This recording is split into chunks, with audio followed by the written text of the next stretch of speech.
కాళేశ్వరం అవినీతి అంశాన్ని సీబీఐకి అప్పగించాలని తాము ముందు నుంచే చెప్తున్నామని, అయినా రాష్ట్ర ప్రభుత్వం కమిషన్ పేరుతో కాలయాపన చేసిందని మహబూబ్ నగర్ ఎంపీ బీజేపీ జాతీయ ఉపాధ్యక్షురాలు డీకే అరుణ అన్నారు.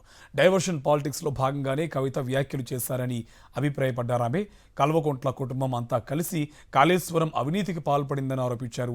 సీబీఐ విచారణకు రాష్ట్ర ప్రభుత్వం పూర్తి స్థాయిలో సహకరిస్తుందా లేదా అనే అనుమానం ఉందంటున్న డీకే అరుణతో మా correspondent Vijaya Bhaskar face to face.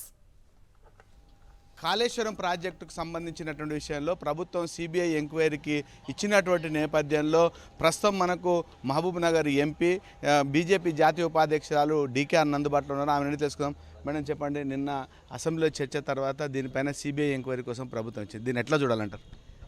అంటే ఇదంతా కూడా పెద్ద అనుమానాలకు తావిస్తున్నది. బీఆర్ఎస్ కాంగ్రెస్ రెండు ఒకటే, నేను లోపలంతా అండర్స్టాండింగ్ ఏదో నడుస్తుంది ఫైనల్ లెవెల్లో అనేటటువంటి అనుమానం వస్తుంది. ఎందుకంటే భారతీయ జనతా పార్టీ గతం నుంచి కూడా డిమాండ్ చేసింది, మీరు కమిషన్ కాదు సిబిఐ ఎంక్వైరీ చేయండి అని. అనేక సార్లు ప్రెస్ మీట్లు పెట్టి చెప్పిన మీ రాష్ట్ర ప్రభుత్వానికి, మీరు నిజంగా చిత్తశుద్ధి ఉంటే మీరు సిబిఐ ఎంక్వైరీని అడగండి, కమిషన్ కాదు అనేటటువంటి మాట ఫస్ట్ నుంచి చెప్పినాం. వీళ్ళు కమిషన్ వేసిండ్రు, కమిషన్ రిపోర్ట్ ఇచ్చింది. అది రిపోర్ట్లో ఇప్పుడు మీరు ఇన్ని ఒక రోజు చర్చని పెట్టిండ్రు, ఇదంతా పబ్లిసిటీ కోసం పబ్లిసిటీ స్టంట్ని ప్లే చేసిండ్రు. బట్ అసలు విషయం ఏందన్నది ఏమేమి దాచిపెట్టని ఇంకా ఈ కమిషన్ వేసిండ్రు, దాంట్లో ఏ అంశాలు దాచిపెట్టుకున్నారు, లోపాయికారి ఒప్పందాలు ఏ విధంగా ఇద్దరికి జరిగినాయి. అర్ధరాత్రి దాటిన తర్వాత సిబిఐ ఎంక్వైరీ అంటే నవ్వొస్తున్నది, ముక్కు మీద ఏలేసుకునే పరిస్థితి వచ్చింది. దీనికి 20 నెలలు ఎందుకు అవసరం పట్టింది? వీళ్ళకు అధికారంలోకి వచ్చిన వెంబడే సిబిఐ ఎంక్వైరీకి ఆదేశించవచ్చు కదా.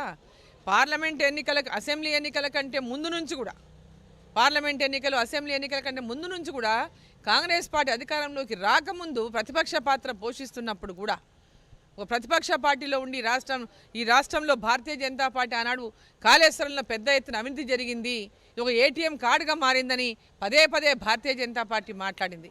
దానికి కాంగ్రెస్ పార్టీ మేము రాగానే కాళేశ్వరం మీద అవినీతి పనులను అందరూ కఠిన చర్యలు తీసుకుంటాం, జైలుకు పంపిస్తాం, వాళ్ళ మీద యాక్షన్ ఉంటుంది అన్నారు.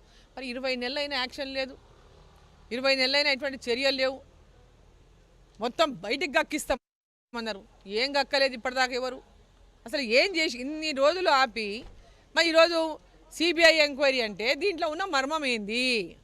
మీరు సిబిఐ ఎంక్వైరీ కూడా మీరు సహకారం అందించబోతున్నారా లేదా? సిబిఐ ఎంక్వైరీ అని భారతీయ జనతా పార్టీ, రేపు సిబిఐ ఎంక్వైరీ అంటే సెంట్రల్ గవర్నమెంట్ది కాబట్టి ఇది భారతీయ జనతా పార్టీకి సంబంధం అని బట్టగాల్చి భారతీయ జనతా పార్టీ మీద వేసేసి చేతులు కడుక్కోవాలని చూస్తున్నారు వీళ్ళు. ఇది వాళ్ళ నిర్వాహకం. దీనిపైన కేసీఆర్కి సంబంధించిన విషయాల్లో కవిత కూడా కొన్ని కామెంట్ చేసింది, హరీష్ రావు మీద కానీ, తర్వాత కృష్ణారెడ్డికి సంబంధించిన దాన్ని ఎట్లా చూడాలంట? వాళ్ళంతా ఒకటే, కుటుంబం అంతా ఒకటే, తండ్రి బిడ్డ. పోనీ ఫస్ట్ నుంచి ఆయన ఒక వర్షన్ వీళ్ళు ఒక వర్షన్ అంటే ఓకే, అందరు కలిసే పనిచేసిండ్రు, అందరు కుటుంబం కలిసే పరిపాలించింది. కుటుంబం అంతా తెలంగాణ రాష్ట్రాన్ని 10 సంవత్సరాలు దాదాపుగా మొత్తం అంటే ఒక రాజ్యాన్ని ఏలినట్లే ఏలిండ్రు వీళ్ళు. ఎవరికి ఎలాంటి అంటే ఈ రాజ్యంలో మేము తప్ప ఇంకెవరు లేరు, మేము చెప్పిందే శాసనం అన్నట్టు పనిచేసిండ్రు. ఈరోజు కేసీఆర్ వేరే, హరీష్ రావు వేరే, కవిత వేరే, కేటీఆర్ వేరే అంటే ప్రజలు నమ్ముతారా? కేసీఆర్ సంబంధం లేదు అంటే ఈరోజు కవిత తనకు రాజకీయంగా పొలిటికల్గా ఇష్యూని డైవర్ట్ చేయడానికి ఇది ఒక ఎత్తు వేసిందని అనుకోవాలి మనం. పొలిటికల్లో ఇష్యూని డైవర్ట్ చేయడానికి వారి మీద వచ్చినటువంటి అవినీతి ఆరోపణల మీద ఈరోజు జవాబు ఇచ్చుకోలేనటువంటి పరిస్థితుల్లో ఇటువంటి పొలిటికల్ డైవర్షన్ పాలిటిక్స్ చేస్తున్నారు తప్ప ఆ కుటుంబం అంతా ఒకటే, వాళ్ళందరూ ఒకటే, వాళ్ళ లోపల ఎవ్వరు వేరు లేరు, వాళ్ళందరూ కలిసే ఉన్నారు, కలిసే ఉంటారు కూడా. దీంట్లో ఎలాంటి అనుమానం ప్రజలకు అవసరం లేదు, మీడియా మిత్రులకు కూడా అవసరం లేదు.